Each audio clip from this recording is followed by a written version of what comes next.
So as we've been on this journey, one of the gifts that through Ignatian spirituality has given me is the time to take and reflect on the journey you've been on to help you um, do a little bit of a takeaway. And so, want to just invite you to reflect on the journey that we've just been on, the conversations we've been having over the last uh, few days, several hours together, and just take note of the things that are kind of have been resonating with you, the things that have been um, pondering in your head, stirring in your heart, as we reflect on some of the journey that we've had together.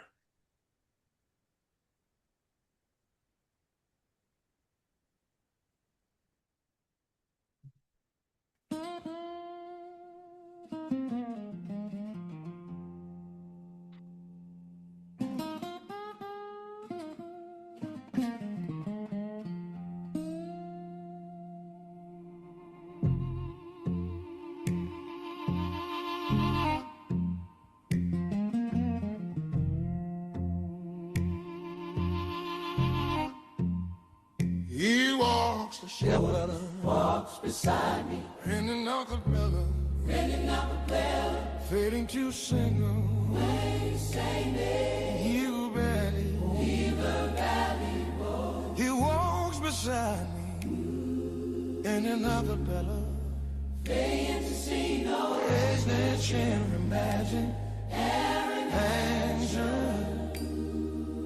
Reverend walks beside me. I won't walk alone. He walks beside me. He walks beside me. Through the darkest valley. He will guide me home. Oh, guide me home. He spreads a table for me where my enemies see. Anoints my head with mercy. Sets my spirit free. Though troubles come to test me, I will fear no harm. The shepherd holds me steady in his loving arms. Hey, he restores what I've been missing, makes my pathway straight for the glory of his goodness, not because I'm great. Every step I take, I feel him walking near. Rod and staff, they comfort me. He conquers every fear. Surely goodness follows me. All of my days, All my days, all my days, all my days, all my days. and his mercy covers me. In countless ways, Countless ways, we give him praise. we give him praise. I will dwell within his house Forevermore, forevermore. forevermore. We will adore.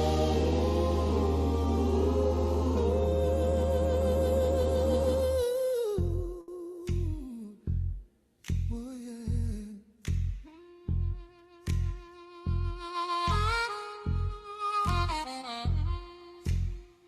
Green pastures spread before me, still waters flow so calm.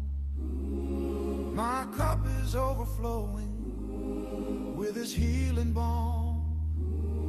Though I walk through death's own shadow, I will live my song, because a shepherd promised me I'm safe and I belong. Oh, he walks beside me through the valley deep. Through the valley, yes, he keeps, He restores my soul when I can barely breathe. restores my soul, I believe. Goodness and mercy all the days I live. All my days, All he gives. I will dwell in his house as long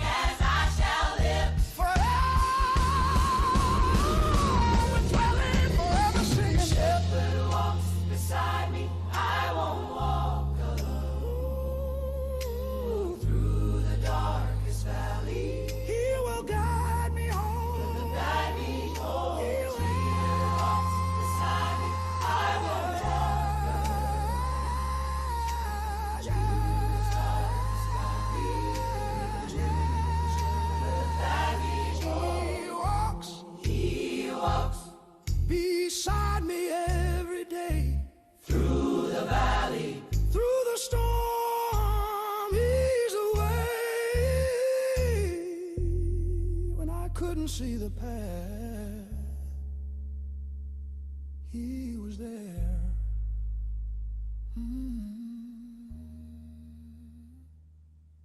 Symbolism did it all.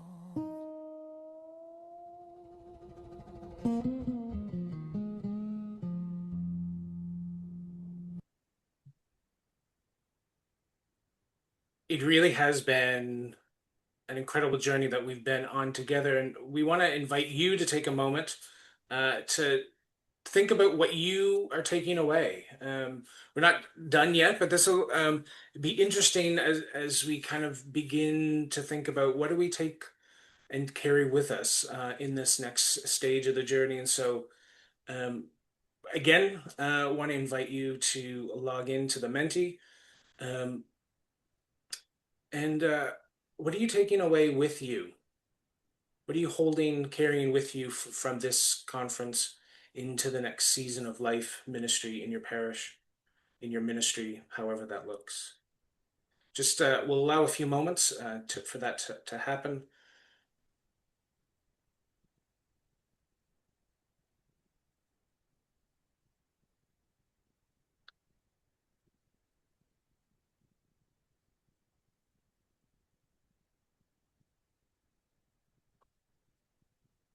If you're tech savvy, the QR code on the screen will help get you there.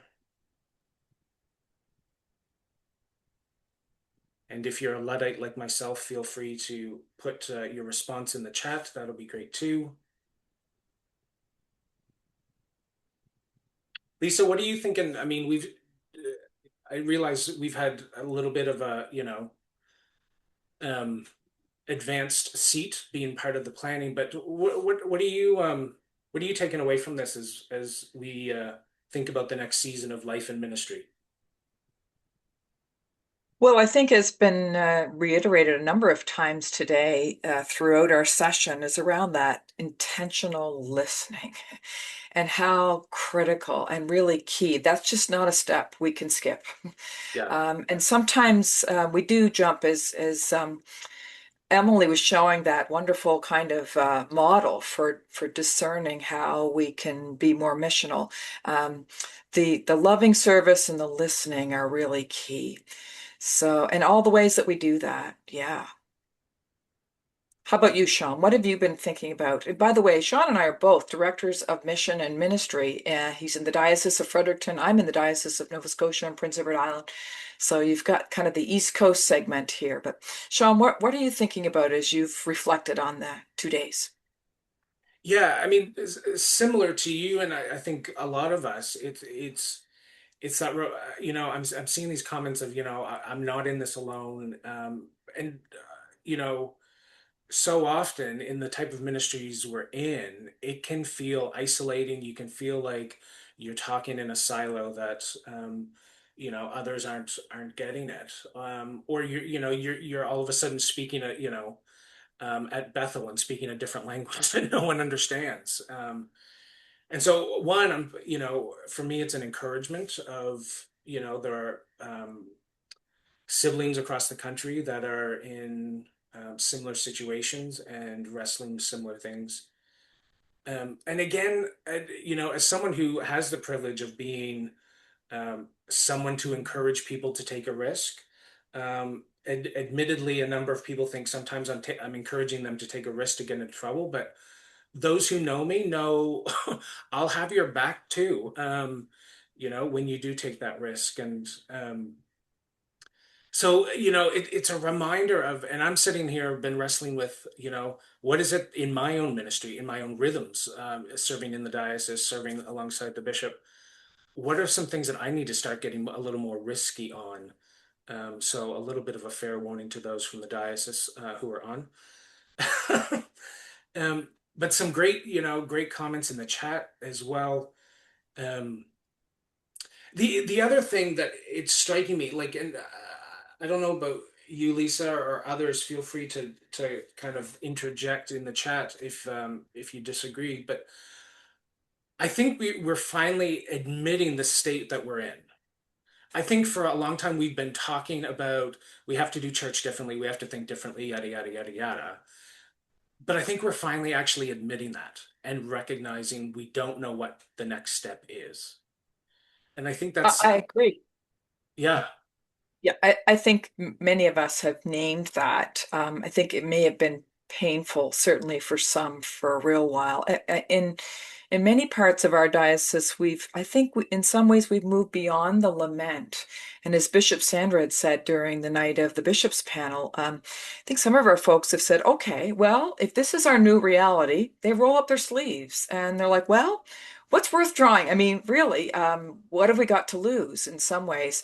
So for some folks, I think they have moved beyond the naming, the disrupting sometimes of some of the patterns and some of the practices. Or just we've always done it that way. That can be a little bit harder, especially for folks who still might be a little stuck in the imminent cultural paradigm, as we talked about, in that where we have been stuck.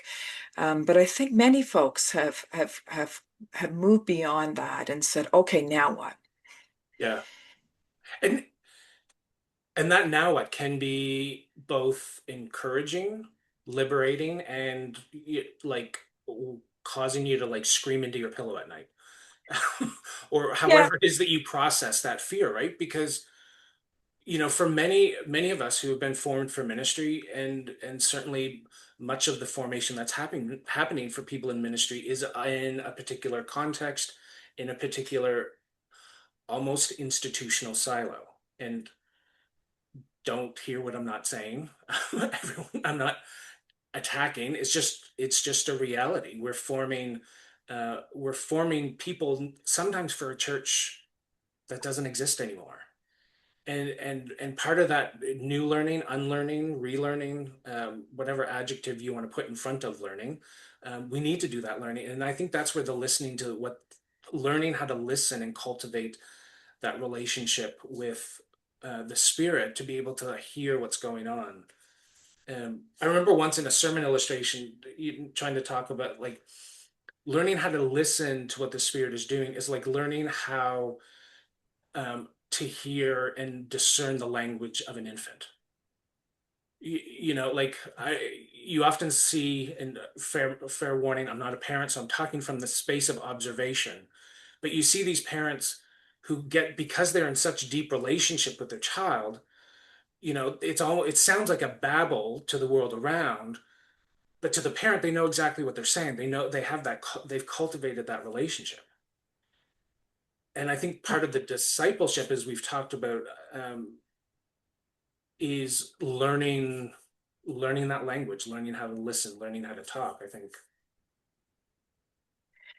yeah, if I might share an example from one of our very rural congregations where they have a part-time priest in charge, so not a permanent priest who actually lives in their neighborhood, but they said, what are we going to do? So they started to listen to their neighborhood. They're on the eastern shore of Nova Scotia, again, a very rural area. The number one employer is the fishing industry. So either you work at the fish plant, or you're supporting, or you're a trucker for the fish plant, or you're a fisher person. And so they began to listen to their neighborhood and say, wow, this is really important. So they did a blessing of the fleet in a couple of places, which is quite common. But then they began, the priest in particular, and a couple of folks would go down and talk to people who were at the fish plant and listen to what are they saying? What are their concerns? And one of the things is around the coastal care, the ecology of how they take care of the waters and how they fish and how others take care of the waters. So, in a roundabout way, they got in contact with Dalhousie University, and now they have an ecology project that has been funded and supported with this really neat partnership with Dalhousie University for citizen scientists to be monitoring and collecting data to see how they're caring for their coastline. And they have workshops. The Mm. church hosts workshops along with the community. They're continuing to listen into that, and the community they've commented, they've said, the church really cares about what's happening with our fishing fleet and how we sustain this. And they said, yes. So they've really been working hard to build those relationships with uh, people where the fishing industry is so incredibly important. Yeah, so they don't, it's not a big budget. They've learned a partnership. They've learned to do that listening, and they're continuing to do that as they move forward in the citizen scientist ecology project. I'm glad you shared that, Lisa, because I think often we think it's got to be a big, elaborate, flashy signs, big building. But, here's something very simple that works in that context, in that situation. And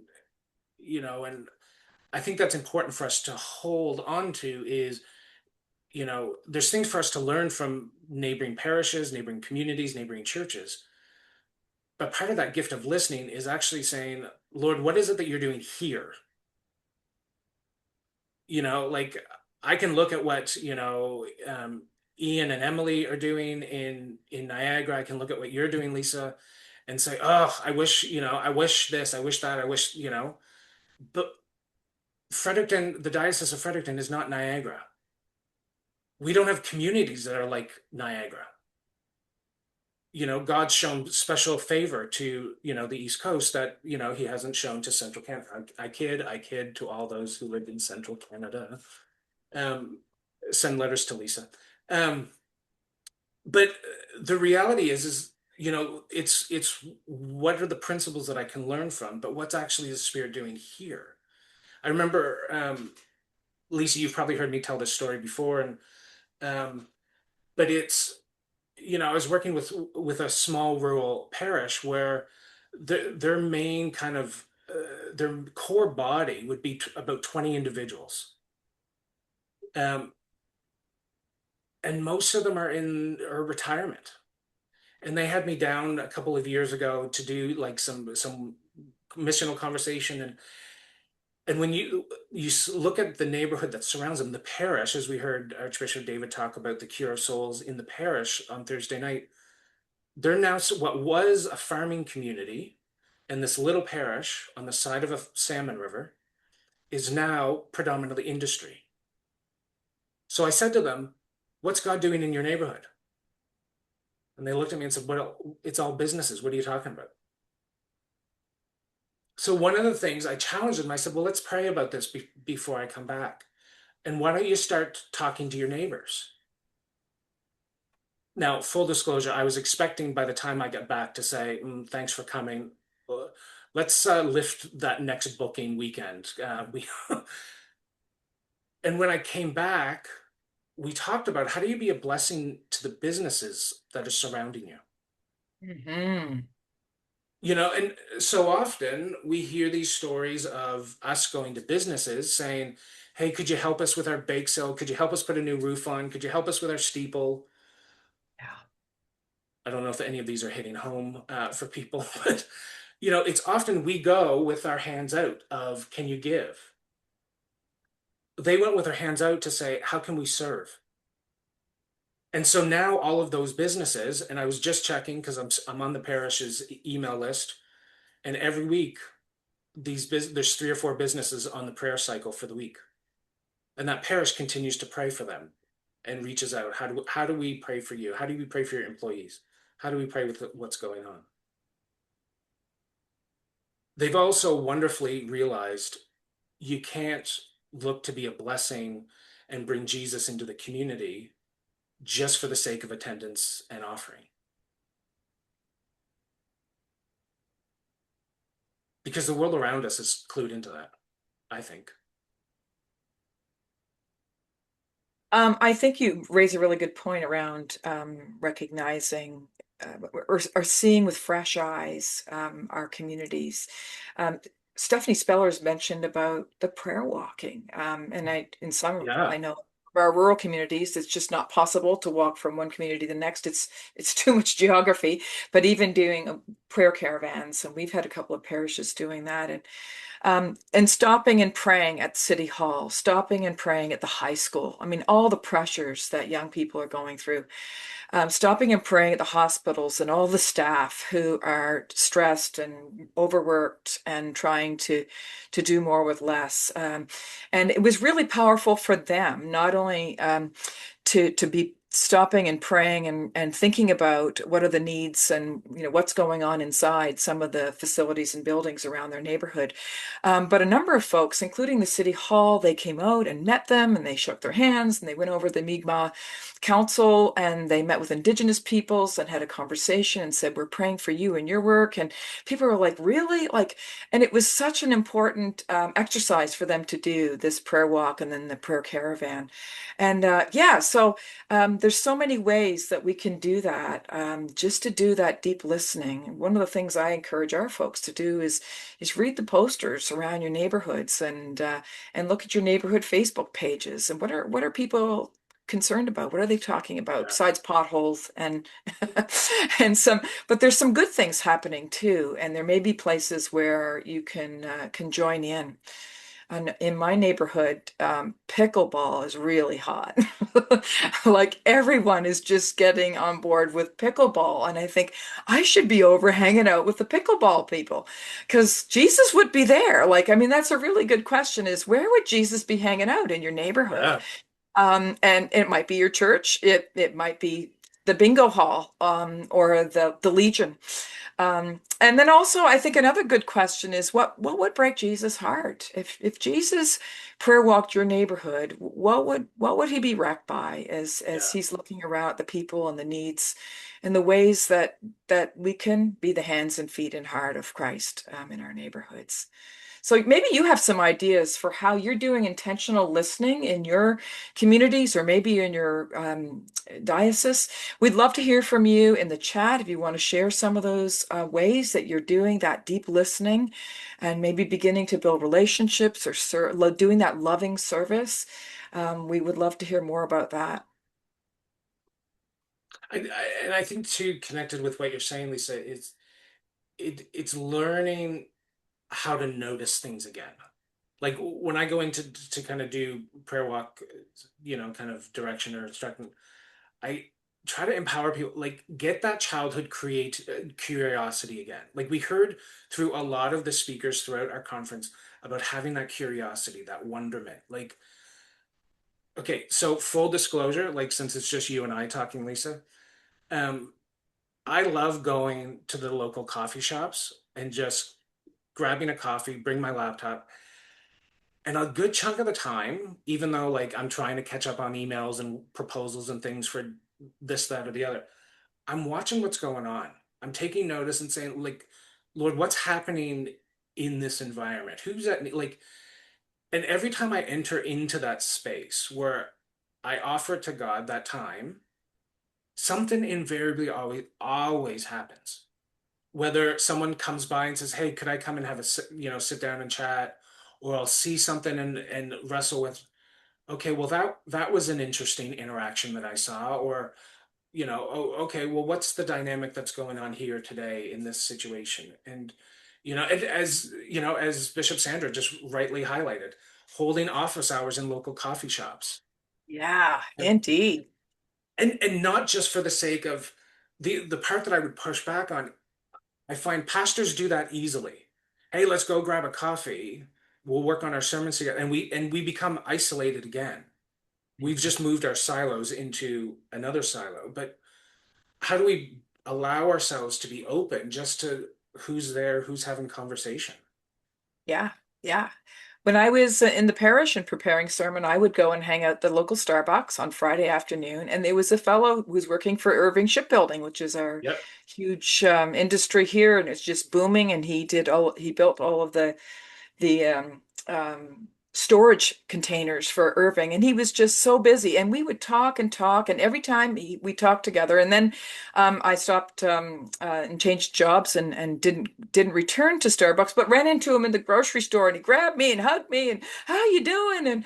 And I thought, wow, there's a friendship that we had forged. And there were other familiar faces at Starbucks too, and even just listening. And it's probably not a good thing to eavesdrop, but I like to listen when I'm standing in the lineup at the pharmacy. What are people, what are they talking about? Yeah. Is it the lack of doctors in our neighborhoods? Is it, maybe it's mental health challenges, and perhaps there's an opportunity for us as church to hold safe space for folks who might need, yeah, a bit of support and that kind of thing. So doing that listening in all kinds of ways. What's on people's hearts? Like, what do they need? And where would Jesus be? Yeah. And the other thing that strikes me, even, connected to all this of learning how to listen, and um, many of us we've become conditioned to just be like, I'm going somewhere for a purpose. I'm walking down the street to get from A to B, or we're not even walking anymore. It's, just getting in the car to go from A to B. We've got headphones in. We're responding to texts or whatever. I mean, I, the vast majority of my communication is often through my thumbs on a tiny little screen, where I would love, like, if you really want to connect with me, pick up the phone and let's have a voice conversation, if not a face-to-face conversation. Because, like, I actually want to hear, the tone. I want to hear what's going on behind you. Yeah. As Danny's pointing out, he doesn't drive. He benefits a lot from like those walking conversation. But it's also taking the time to say, Lord, help me hear what you want me to hear today. Hmm. Like sometimes I'll be working with the congregation and I'll just ask them, what are you hearing in your community? And usually I get this look of like, what are you talking about? That, like, how often, I remember working with a congregation that was thinking of how do we be a blessing to the neighborhood we're in, doing a prayer walk through it. And it was a really industrial, impoverished neighborhood. And you know what we didn't hear? Dryer vents. Right. We didn't hear dryer vents. Now, this was a heavily compact, dense area. And I asked the question, I said, all of these people, we're walking around supper time, so people, early evening, people would be home. Why? And we just kind of posed the question, why aren't we hearing dryer vents as we're walking by buildings? Well, we did some investigation and found out these were all rooming houses. They didn't have dryers in them. So, and most of those people couldn't afford to go to the laundromat. Right. So what were they doing? They were wearing the clothes that were on their back for as long as they physically could, and stand the dirt, the odor, and then they would go to the local, clothing depot and get a new outfit or wardrobe for the next month. But that doesn't bring humanity to anyone. That doesn't bring any dignity to anyone. So what do? The church looked and said, how do we create that? How do we respond to that? That just came from noticing and listening. Yeah. Yeah. And we think, again, because we can only do things on big scale. Um, right around the corner, there, I live in an urban center, in an urban city. Right around the corner, this lady in her 70s started the church's food bank on Tuesdays because she had a burden for the growing population of people on or near the street in this neighborhood. And so her in her 70s, she has a bunch of fresh baked loaves of bread that she has ready for Tuesday morning.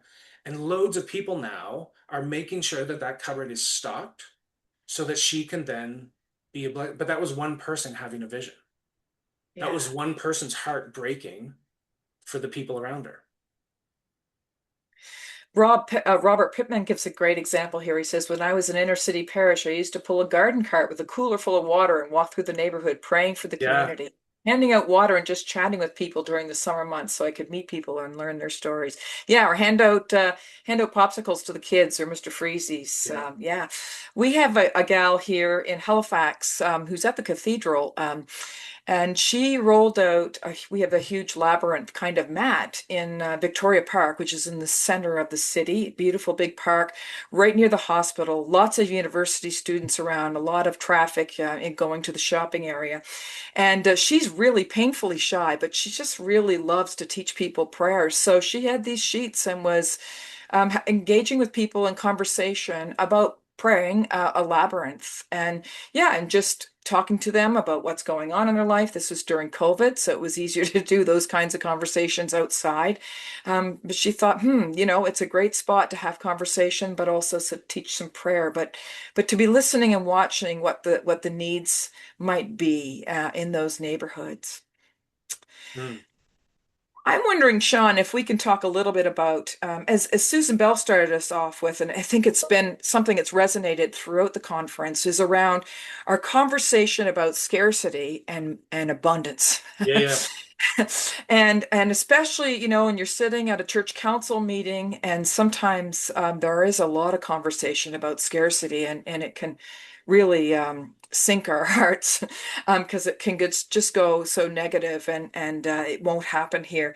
And I wonder if you've had any experience around having that conversation about abundance instead of scarcity, and vice versa, and others too. If you could share in the chat, we'd love to hear how you've been able to disrupt or interrupt um, that conversation about scarcity and helping folks to see the abundance, the generosity of God. And I love just Bishop Sandra had talked about, even changing the agenda on a church council meeting, that we don't start with money and buildings, that we actually start talking about ministry first and what we're Yeah. doing or where God has showed up this week in some way, even personally. But what about you, Shawn? What are you hearing about scarcity and abundance in the Diocese of Fredericton? Well, I mean, probably similar to all of us. Like, if there's no money, then obviously God has no intention to do anything good. So just, pack it in and sit back. I kid. Um, no, I mean, I think I think because we've caught ourselves up in a culture where we look at the other church, we look at the other parish, we look at the other denomination and see how, they might have big flashy stuff and say, well, there's no way we can do anything. You know, how many conversations have we all been at to say, well, that's a good idea, but there's no money. Like I'm reminded time and time again of that verse that says, you have not because you ask not. We don't have because we don't ask for. Ed reminded us Thursday night, there actually is loads of money out there. There's loads of money out available in our community. I mean, I'm a colleague and I are working on a resource for churches that helps identify where these resources are that money just goes sit unused because there are things that are out there. Mm. The other part connected to kind of scarcity over abundance is I think part of that is we forget that so many times the Spirit does powerful things with very little. Like look at Jesus's, Mustard seed. yeah, I mean, how many times did Jesus approach someone one on one and literally transform their lives? It wasn't, he wasn't there to, it wasn't flashy, it wasn't dramatic. Um, Many times, I mean, we have examples of that, but a lot of the most powerful, um, personally impacting stories happened one on one. Yeah. And so when we take that pressure off to say, Lord, what is it that you're inviting me into? What is it you're inviting my parish into? Again, I mentioned, the pantry around the corner. That started with one woman and a vision she had. Um, Time and time again, it's reframing how we do things and not worrying about what are the what are the things that we can't control? Um, and again, it keeps coming back to being willing to take those steps, to take that risk. And what's interesting is I think um, the conversations I have one-on-one with our clergy and our leaders, the vast majority of them want to take a risk. But as leaders, there is also fear because I've never met a leader who wants to see the organization crumble under them. And so there's that fear that if I take the step, it's going to crumble while I'm in leadership. Yeah. And yet, there's a greater opportunity that something beautiful is going to blossom if we take that step. We actually have a number of vestries in our diocese that the financial statement comes at the end of the meeting. And sometimes that's is everything balanced? The bills are paid? Okay, good. And that's what's left. Because they've spent time talking about the mission, what are the needs, what are the good things that God is doing, and it shifts what your motivation becomes and where your focus goes. Yeah. And one of the things that I've heard folks say is, with the Moses story about when God says, what do you have in your hand? And Moses has the Yeah, staff. And so, how many times we might not have a lot of money in the bank. We may not have a whole whack of people. But what do we have? We have a little parish. It's in a very, very rural area of Nova Scotia. It's in New Germany. It's not a town, it's in a village. They don't have a lot. They don't have a permanent priest. Um, they don't have a lot of money in the bank, but they've looked around and they said, what does our community need? And at that time, they didn't have a coffee shop anywhere. There was no real place to gather during the day and just hang out. And well, they had a hall, so they said, well, we have a coffee pot, and we could bake some things. And so they just kind of opened it up weekly on Wednesday morning, and they call it Community Cafe. And they've been going now, I think it's 5 or 7 years. mm, And they have 70, that's 70 people showing up weekly in the middle of nowhere, to be honest. And it's mainly all folks who've moved there who bought hobby farms. This is Christmas tree country. It's very rural, but they love to gather and they've really recognized the value of community. And so they've done a food cupboard. They support some feeding programs at the local school. They collect money for their fair trade coffee, but what's left over, they support families at Christmas time. They've really looked at the families who've been coming to the community cafe. And there was one couple who were about to have a baby, and their family was a long ways away. They did not live nearby. And they said, well, we should throw you uh, a baby shower. So they yeah, did. And like everybody showed up in the whole community. And they thought, wow, what a church. Like you do this kind of stuff. Like, yeah, we do. And so they had a couple of ukuleles and they started just kind of gathering people. There was someone played guitar and a snare drum, and they had like a dozen ukulele players, and they had this really neat ukulele group.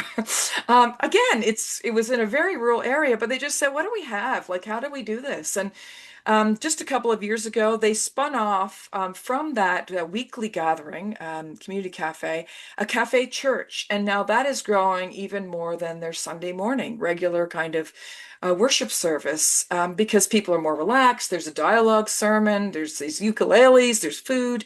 They've just been able to just kind of build those relationships, and they've become a place where people know if they need help with something, they go and knock on the door and say, "Can the church help?" So they've just said, "What have we got?" So I think that's a big thing. I often think, God wouldn't ask us to do ministry and not provide.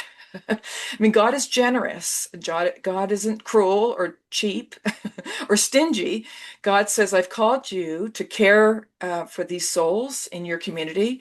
I've given you things. It may not be a lot of money, but I've given you things. I've given you a heart, hands, mouths.